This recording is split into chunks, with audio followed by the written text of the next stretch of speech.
안녕하세요. 오늘도 사연살롱을 찾아주셔서 감사합니다. 저는 50대의 여성이에요. 어릴 적에 아버지가 돌아가셔서 제가 대학에 갈 때까지 엄마와 둘이 살았어요. 엄마는 저를 위해서 안 해본 일이 없을 만큼 무척이나 열심히 사셨어요. 그러다가 제가 대학에 들어가고 집에 여유가 생기기 시작했고 엄마도 좋은 분을 만나셔서 늦은 나이지만 재혼을 하셨어요. 새아버지도 오래전 혼자 되신 분이었는데 자식들은 해외에 산다더군요. 저는 엄마가 행복을 찾으신 것 같아서 다행이라고 생각했어요. 저만 생각하고 고생하셨던 엄마가 더는 저 때문에 마음 쓰는 일이 없게 하고 싶었어요. 제가 간호학과라 다른 과처럼 놀러 다닐 새가 없이 학교 공부에만 열중해야 했어요. 그리고 국가고시에 합격한 후 어느 중앙병원에서 일하게 되었죠. 저는 병원 근처에 작은 방을 얻어서 자취를 하면서 한 달에 한 번이나 두 번 주말에 엄마를 찾아가곤 했어요. 그때마다 새아버지도 저를 반갑게 맞아주셨고 저도 잘 하려고 노력했습니다. 무엇보다 엄마가 편안해 보이고 여유가 생긴 것 같아서 좋았죠. 엄마는 제가 빨리 결혼하기를 바라셔서 여기저기 선자리를 가져오셨어요. 이 사람은 아주 성실하고 직업도 괜찮대. 이번 주말에 한번 만나볼래? 난 아직 일하는 게 좋아. 누구 만날 만큼 병원이 한가하지도 않고. 몇 번이고 거절했지만 엄마는 계속 선자리를 권유하셨고 저는 매번 싫다고 하는 것도 불편해져서 점점 집에 가지 않게 됐어요. 그러다 보니 친구들하고 있는 시간이 더 많아졌죠. 같이 모임을 만들어서 영화도 보러 다니고 여행도 다녔어요. 그 모임에 있는 친구의 소개로 남자를 만나게 됐어요. 집에서 선을 보라며 마련한 자리는 그렇게 싫더니 친구가 그냥 가볍게 만나보라는 건 부담이 없어서 그런지 편한 마음으로 자리에 나가게 되더라고요. 남자는 대학원을 졸업하고 대학교 몇 군데에 시간 강사로 나가고 있다고 했어요.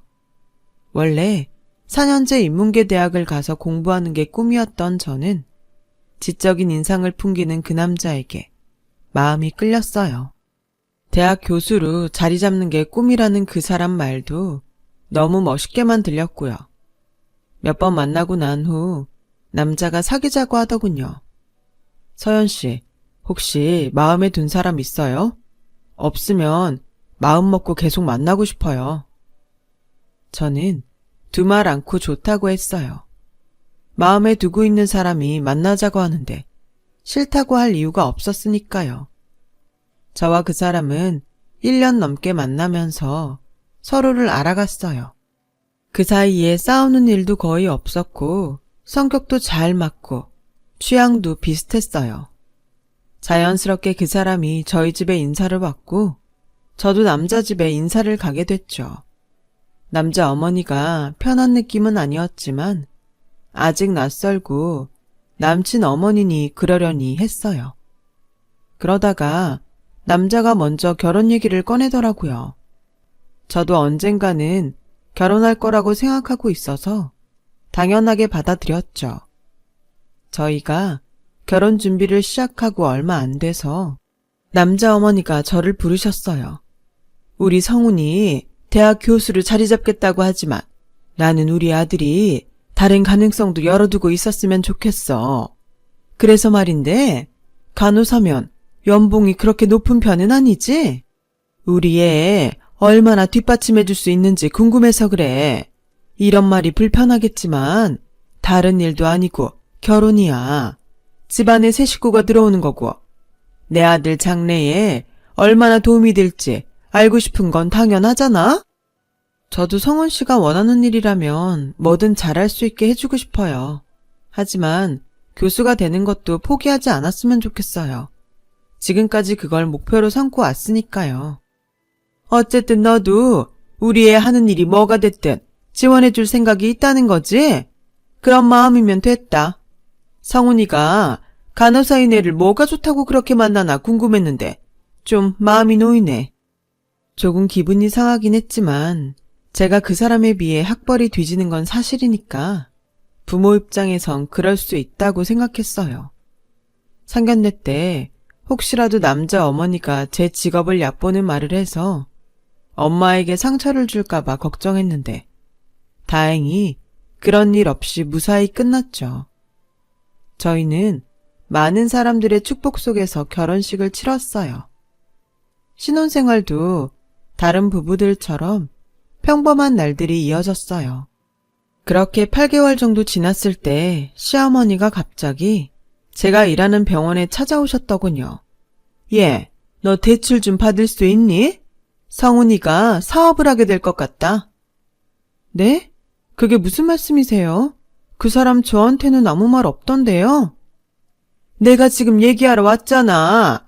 진짜 괜찮은 사업이 있어서 준비 중이니까 그렇게 알고 너도 자금 좀 마련해 놔라. 어안이 벙벙해서 제대로 대답도 못하고 다시 병원으로 돌아왔어요. 환자들을 보면서도 하루 종일 시어머니가 한 말이 머릿속을 떠나지 않았죠.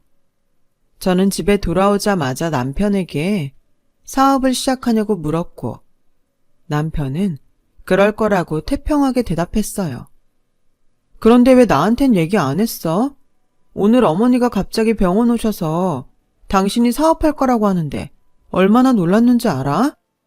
당신이 내가 교수 되는 걸 너무 바라니까 다른 일 할 거라고 선뜻 말을 못 하겠더라고.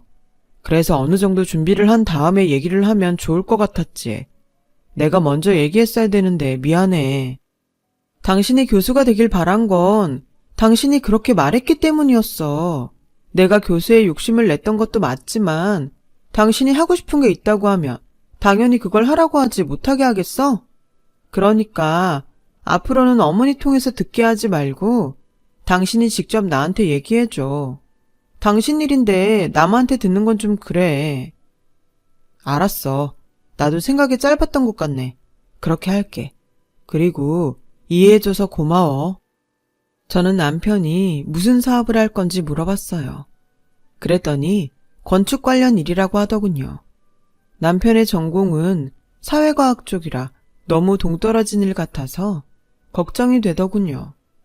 하지만 남편은 불안해할 필요 없다며 큰 소리를 쳤어요. 나한테도 다 소스가 있어. 그냥 시작하는 거 아니라고. 당신은 돈이나 넉넉히 준비해도 처음엔 자금이 좀 들어가니까. 그렇다고 저한테 있는 불안이 완전히 사라진 건 아니었지만 너무 부정적으로 보면 기죽는 게 아닌가 싶어서 입을 다물었죠. 저는 다음 날로 은행에 가서 대출을 신청했고 돈을 받자마자 남편 통장에 바로 넣어줬어요. 남편도 좋아했고 시어머니도 저한테 전화해서 잘했다며 평소 하지 않던 칭찬을 막 하시더라고요. 저는 저하고 남편 사이의 일을 시어머니가 다 알고 있는 것 같아서 썩 기분이 좋지는 않았지만 제가 예민하게 구는 것처럼 보일까봐 그냥 제가 도울 수 있는 게 있으면 최대한 돕겠다고만 했어요. 남편은 점점 집에도 늦게 들어왔고 얼굴을 보기 힘들어졌어요. 사업을 시작해서 바쁜 건 알겠지만 저도 병원에서 일을 하다 보니 전보다 못 보는 날이 더 많아지더군요. 그러면서 남편은 제게 또다시 사업 자금을 요구했고 마지막이라는 심정으로 저는 한 번 더 대출을 받았어요. 남편은 옷차림도 화려해지고 말투도 바뀌고 점점 변해갔어요. 저는 남편이 못 갚는 대출 이자를 갚으려 이직을 해서 일을 하느라 정신이 없었어요. 가끔 남편에게 언제부터 대출금을 줄 수 있는지 물어봐도 아직은 초기 단계라서 들어가는 돈이 많다는 답만 하더라고요. 저는 계속 야간 근무도 서고 남들이 못한다는 일도 맡아서 하느라 건강이 점점 나빠졌죠. 돈 한 푼 집에 갖다 주지 않는 남편 때문에 대출금 갚고 생활비까지 대려니 일을 늘릴 수밖에 없었거든요. 그때까지만 해도 앞으로 나아질 거라는 희망을 갖고 있었죠. 그런데 시어머니가 또 병원 일하는 시간에 와서 돈을 더 달라고 요구하시는 거였어요. 더는 안 돼요, 어머니. 지금 2번 대출한 것도 원금도 아직 못 갚았는데 여기서 어떻게 더 돈을 구해요?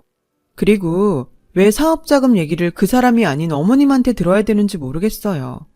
돈을 대던지 안 대던지 제가 그 사람하고 얘기해서 정했으면 해요. 라고 하자 시어머니의 안색이 확 달라지더군요. 너는 고작 한다는 일이 간호사면서 어떻게 그렇게 네 남편하고 맘먹으려고 드냐? 하는 일이 시원찮으면 돈이라도 따박따박 내줄 능력은 되고서 뭘 따져도 따질 일이지. 정말 우스워서 못 봐주겠네. 라더니 저한테 남편 안 되면 너는 팔자가 편할 것 같냐는 둥 막말을 퍼붓고 가는 거였어요. 저는 처음 듣는 험한 말들에 너무 놀라서 손이 다 벌벌 떨렸어요. 아무리 시간이 지나도 놀란 마음은 진정이 되지 않더라고요. 이대로 있다간 환자한테 실수하겠다 싶어 결국 조퇴를 하고 집으로 돌아와서 누워있다가 잠이 들었어요. 얼마나 지났는지 큰 소리에 잠이 깨어보니 남편이 잔뜩 화가 나 있더군요. 너는 남편이 밖에서 힘들게 일하고 들어오는데 잠이 오냐? 이건 받쳐줄 배경이 있는 것도 아니야. 그렇다고 돈 필요할 때 착착 내주는 것도 아니야. 대체 뭐 하는 사람이야, 당신? 지금 말 다 했어? 그럼 내가 대출받아서 준 돈은? 당신은 그런 돈 대출받을 능력도 없어서 나한테 손 벌린 거잖아. 네가 내가 하겠다고 하는 일에 힘껏 돕겠다며. 그러면 약속한 대로 잘해야 되는 거 아니야? 뭐야 이게? 한참 돈 필요할 때 사람 힘들게 만들기만 하잖아. 대체 그 사업이 어떤 거야? 나도 좀 알자. 나한테 제대로 설명한 적도 없잖아. 나도 내가 준 돈 어디에 어떻게 쓰였는지 이젠 좀 알아야겠어. 이건 뭘 하는지 보여주지도 않고 어머니하고만 쑥덕거리니 무슨 속인지 알 수가 있어야지. 지금 내가 엄마하고 얘기하는 것까지 감시하겠다는 거야? 와, 당신 그렇게 안 봤는데 무서운 사람이었구나.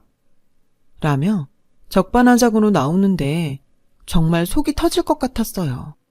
남편은 끝내 무슨 사업인지 얘기해주지 않았고 저와 싸우다 말고 집을 나가고 말았어요.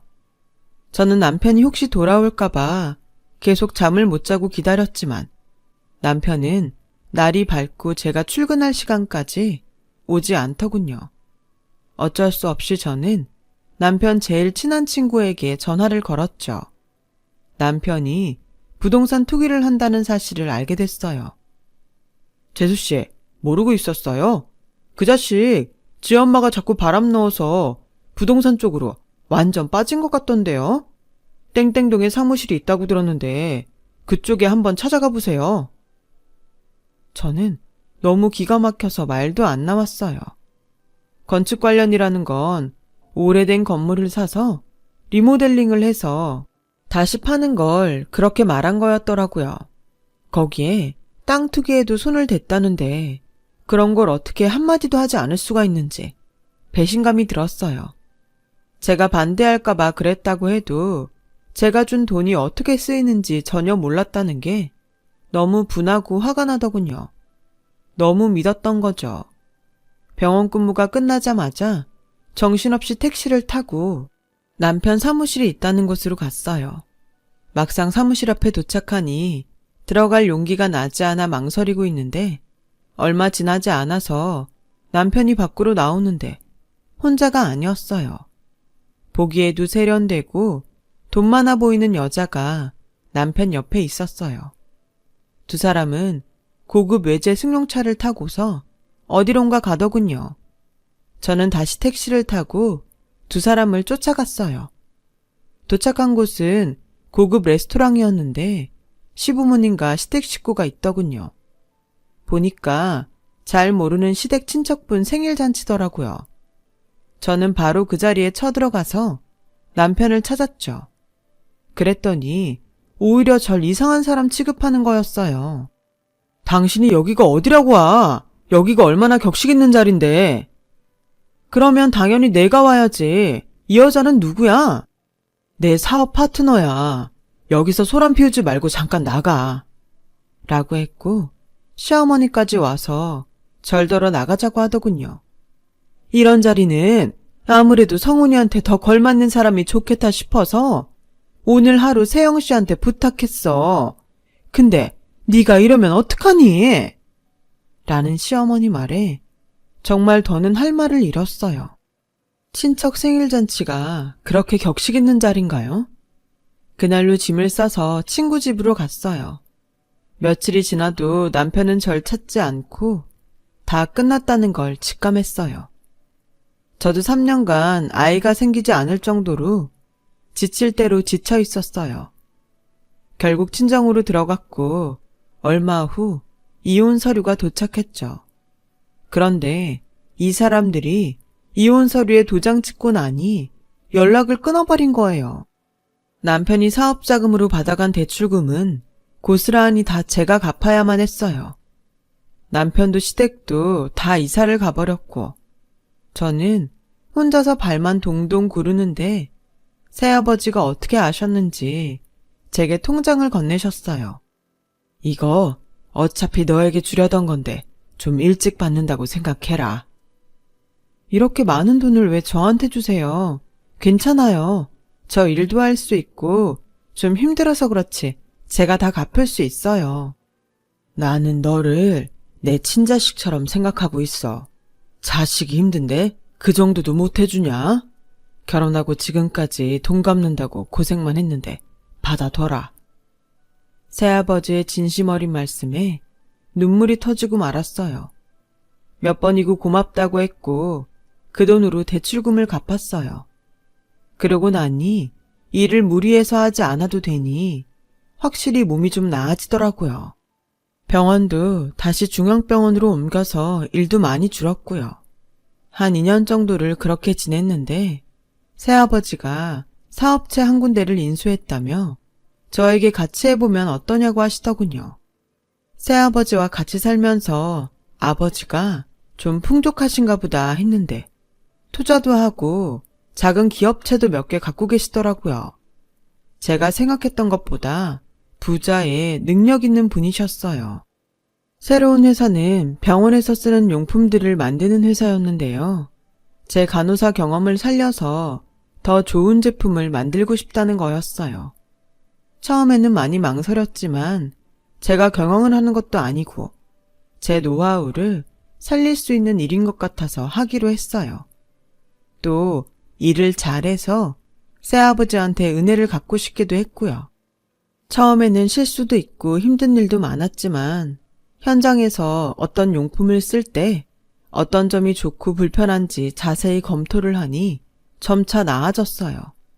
익숙해지니 제품의 어떤 부분이 잘못됐는지도 금방 알 수 있었죠.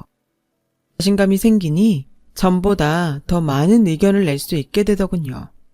저는 점점 제품을 만드는 데에 더 많은 관여를 하게 되었어요. 제가 함께한 제품에 대한 만족도가 높자 회사에서도 저와 일하는 걸 더 좋아하더라고요. 무엇보다 새아버지한테 도움이 되는 게 뿌듯했어요. 빚을 갚는다는 기분이 들었거든요. 저도 제가 회사 업무에 능력이 있는 줄 몰랐는데 하면 할수록 그 능력이 개발되는 것 같더라고요. 새아버지는 처음부터 제가 임원을 맡기를 바라셨지만 제가 부족한 걸 알았기에 평사원부터 시작해서 차곡차곡 올라갔죠. 처음에는 저에게 편견을 갖고 대하는 사원들도 있었지만 열심히 뛰고 배우며 일을 하나씩 처리해 나가는 걸 보고는 점점 저를 인정해 주더라고요.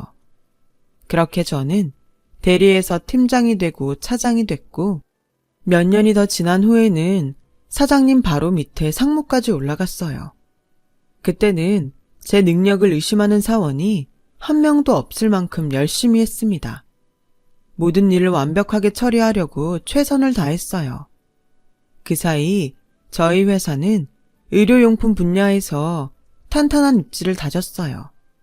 새아버지는 제가 많은 기여를 했다며 칭찬하시고 앞으로도 잘 부탁한다고 하셨어요.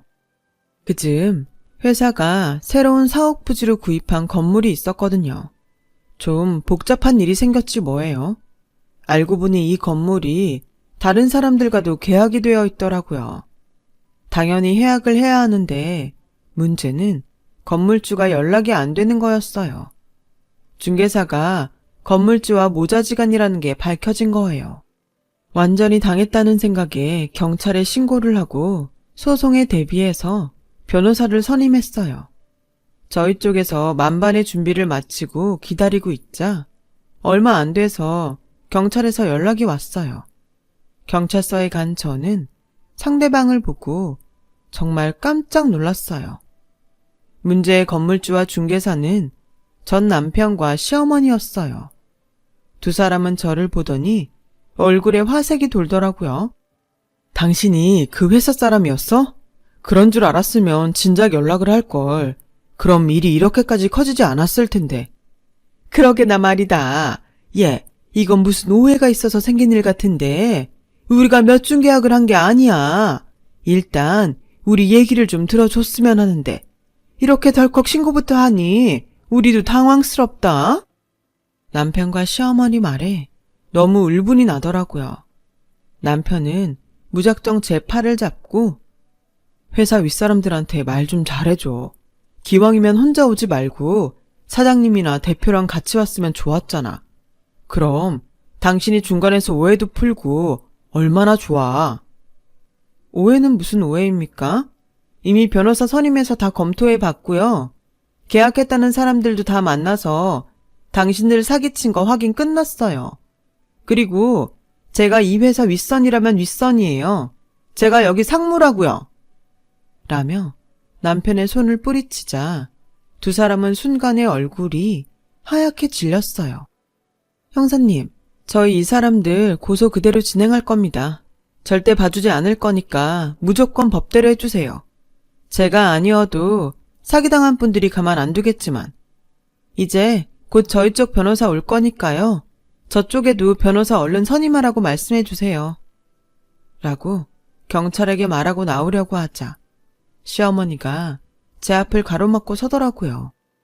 이러고 가면 어떡하니? 우리가 오해라고 했잖아. 서로 풀 게 있으면 차근차근 대화로 풀어야지. 이러면 안 되지. 그리고 고소라니, 변호사라니, 어떻게 그런 말을 아무렇지도 않게 하니? 그래도 네가 명색이 우리 집안 며느리로 몇 년이나 있었는데 이러면 안 되지. 정이라는 게 있는데. 제가 언제 그 집 며느리였어요. 등에 빨대 꼽혀서 피까지 쪽쪽 빨아먹힌 호구였죠. 당신은 무슨 그런 섭섭한 말을 해. 호구라니. 우리가 언제 당신을 그렇게 대했다고 그래? 누가 들으면 진짜 나를 쓰레기라고 생각하겠다. 쓰레기 맞잖아. 처음에는 교수 되겠다더니 갑자기 사업한다며 지 마누라한테 대출받게 만들고 계속 돈 끌어 쓰다가 더 이상 나을 거 없으니까 그냥 버렸지.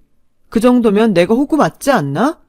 이혼하고 나서 대출금 안 주려고 번호 다 바꾸고 이사하고 잠수 탔었고 나는 이렇게 다시 보게 된 거 그때 일들 다 돌려받으라는 하늘의 계시로 알고 몽땅 다 고소할 테니까 그런 줄 알아. 라고 하자 경찰도 기가 막히다는 표정을 짓더라고요. 경찰서 안에 있던 사람들이 모두 전 남편과 시어머니를 흘끔거리며 봤어요. 그제서야 시어머니는 창피했는지 팔로 얼굴을 가렸고 남편은 뭐가 잘못됐는지도 모르고 방방 뛰더라고요. 뭘 몽땅 소송한다는 거야? 당신도 잘한 거 하나 없어. 그때 당신이 어땠는지 생각해봐.